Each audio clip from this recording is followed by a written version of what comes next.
नमस्कार, स्वागत है आपका। आप देख रहे हैं द न्यूज और मैं रानी गुप्ता आपके साथ। प्रधानमंत्री मोदी के विदेश दौरे के दौरान इस वक्त बीजेपी प्रवक्ता सुधांशु त्रिवेदी ने लगातार कांग्रेस के द्वारा जो हमला बोला जा रहा था, इसको लेकर के करारा पलटवार किया है। दरअसल बीजेपी प्रवक्ता सुधांशु त्रिवेदी ने प्रेस कॉन्फ्रेंस के जरिए ये कहा कि आज जहां खुशी का और गर्व का मौका है, वहां पर भी विपक्ष नकारात्मकता फैलाने पर तुला हुआ है।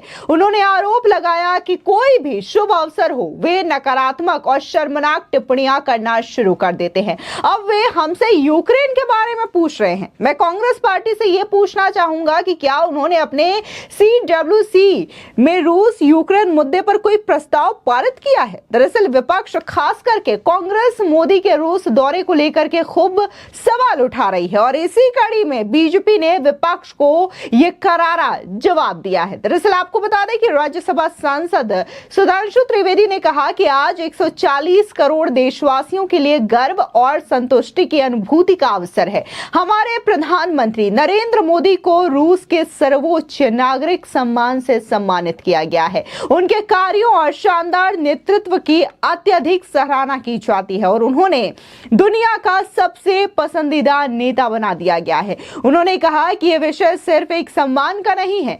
मोदी जी भारत के इकलौते प्रधानमंत्री हैं जिन्हें फ्रांस, इजिप्ट, UAE, सऊदी अरब और फिलिस्तीन जैसे देशों ने अपना सर्वोच्च नागरिक सम्मान दिया है और आज रशिया ने अपना सर्वोच्च नागरिक सम्मान the order of Saint Andrew the Apostle प्रधानमंत्री नरेंद्र मोदी को दिया है। साथ ही सुधांशु त्रिवेदी ने यह भी कहा कि अमेरिका कहता है कि भारत हमारा रणनीतिक साझेदार है और रूस कहता है भारत हमारा पारंपरिक सहयोगी है। पूरी दुनिया में किसी अन्य देश को इतना कद नहीं जितना इन देशों से ऐसी टिप्पणियां और बयान प्राप्त हो सके। उन्होंने दावा किया है कि इस समय मोदी जी एकमात्र ऐसे राष्ट्राध्यक्ष हैं जिन्हें 2 बार अमेरिकी संसद के संयुक्त सत्र को संबोधित करने का अवसर मिला और उसके साथ ही रूस ने अपना सर्वोच्च नागरिक सम्मान भी दिया। विश्व का कोई भी राष्ट्राध्यक्ष इस परिस्थिति में नहीं है।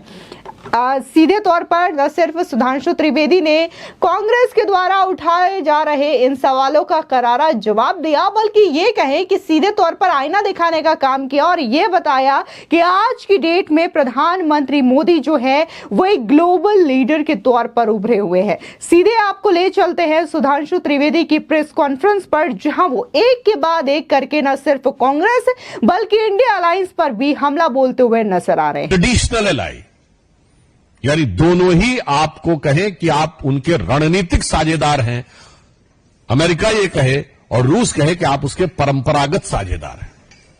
मुझे लगता है कि वैश्विक कूटनीति के सुंदर समन्वय का जो दृश्य दिखा है और स्वयं प्रधानमंत्री जी ने कहा है कि ये उनका सम्मान नहीं है, 140 करोड़ देशवासियों का सम्मान है। मुझे लगता है कि जिस प्रकार की दक्षता और क्षमता मोदी जी ने दिखाई, और उल्लेखनीय बात यह है कि आप ध्यान करें कि युद्ध के बियॉन्ड समाधान निकाला जा सकता है, यह भी बात उन्होंने वहीं पर कही है। इस समय वो ऑस्ट्रिया की यात्रा पे हैं, परंतु मैं एक बात कहना चाहूंगा कि हमारे राजनीतिक विरोधी जो इस प्रकार के विघ्न संतोषी हैं कि किसी भी शुभ और मंगलकारी कार्य में किस प्रकार से कोई नकारात्मक दृष्टि देखी जा सकती है, जिनको उसमें महारत हासिल है, वो सदैव किसी न किसी विषय को लेकर इस शानदार गौरवपूर्ण क्षण पर भी कोई न कोई नकारात्मक बात करना चाहते हैं। तो हमसे पूछ रहे हैं कि यूक्रेन के बारे में क्यों नहीं बोला है। तो मैं पूछना चाहता हूं, हम तो सरकार में हैं और प्रधानमंत्री जी का यह अधिकार ही नहीं, कर्तव्य भी है कि अंतर्राष्ट्रीय विषय पे बोले। मैं कांग्रेस पार्टी से पूछना चाहता हूं, आपकी CWC में क्या रशिया यूक्रेन को लेकर कोई प्रस्ताव पारित हुआ था?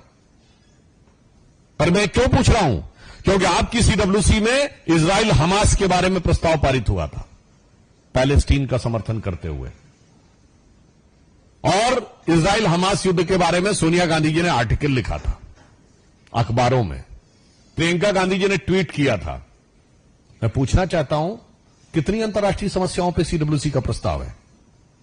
चाइना ताइवान पे है कि रशिया यूक्रेन पे है कि आर्मेनिया अजरबैजान पे है कि इराक और कुवैत पे है या सोमालिया के ऊपर है? इसलिए यह साफ दर्शाता है कि विदेश नीति के संदर्भ में क्षुद्र राजनीतिक स्वार्थ के आधार पर राजनीति करना उचित नहीं है।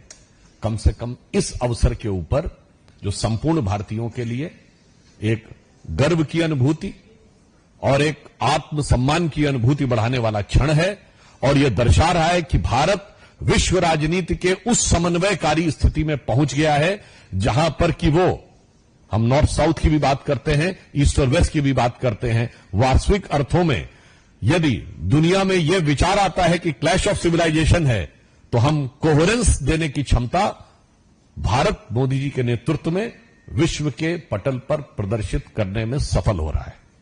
इसलिए मैं अंत में सिर्फ यह पंक्ति कहता हूं कि बढ़ रहे हैं हम प्रगति की ओर उस रफ्तार से, बढ़ रहे हैं हम प्रगति की ओर उस रफ्तार से, कर रहा है विश्व भी हमको नमन उस पार से।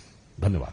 आपको बता दें, दरअसल कांग्रेस के लोकसभा में नेता प्रतिपक्ष राहुल गांधी के मणिपुर दौरे की पृष्ठभूमि में सोमवार को प्रधानमंत्री नरेंद्र मोदी पर निशाना साधा और कहा कि प्रधानमंत्री को कुछ घंटों के लिए भी मणिपुर जाने का समय नहीं मिला और ना ही उन्होंने इसकी इच्छा जताई है। राहुल गांधी सोमवार को मणिपुर गए, जहां उन्होंने हिंसा प्रभावित लोगों से मुलाकात की। कांग्रेस के महासचिव जयराम रमेश ने सोशल मीडिया मंच एक्स पर पोस्ट करते हुए कहा कि नॉन बायोलॉजिकल प्रधानमंत्री आज मॉस्को जा रहे हैं। वहीं लोकसभा में विपक्ष के नेता असम और मणिपुर जा रहे हैं। सीधे तौर पर पिछले कई दिनों से, जब से प्रधानमंत्री नरेंद्र मोदी जो हैं रशिया और ऑस्ट्रिया के दौरे पर गए हैं, तब से इंडिया अलायंस के नेता, खासकर कांग्रेस के नेताओं की बयानबाजी देखने को मिल रही है और वहां पर राहुल गांधी और प्रधानमंत्री नरेंद्र मोदी को कंपेयर किया जा रहा है और ये कहा जा रहा है कि जो राहुल गांधी है वो हाथरस जाते हैं, मणिपुर जाते हैं, लेकिन जो प्रधानमंत्री मोदी हैं वो सिर्फ विदेश दौरों में जाते हैं। लेकिन यहां पर शायद कांग्रेस के नेताओं को यह नहीं पता कि अगर राहुल गांधी की बात की जाए तो वो मौजूदा सांसद हैं और नेता प्रतिपक्ष है, लेकिन अगर नरेंद्र मोदी की बात करें तो वो भारत के तीसरे कार्यकाल के प्रधानमंत्री हैं और ऐसे में उनकी कई और बड़ी अहम जिम्मेदारियां हैं, जिसकी वजह से वो रशिया के दौरे पर गए हैं और इस दौरे को बेहद महत्वपूर्ण माना जा रहा है, न सिर्फ डिफेंस की ओर से बल्कि जो तेल आयात होते हैं इसको लेकर के भी ये दौरा काफी अहम है। लेकिन जिस तरीके से ये टिप्पणी की जा रही है कांग्रेस की ओर से, इसको लेकर के सोशल मीडिया पर कई सारी जनता भी कांग्रेस को ट्रोल करती हुई नजर आ रही है। फिलहाल इस पूरे मामले को लेकर के आपकी क्या राय है, हमारे कमेंट सेक्शन में जरूर बताएं। धन्यवाद।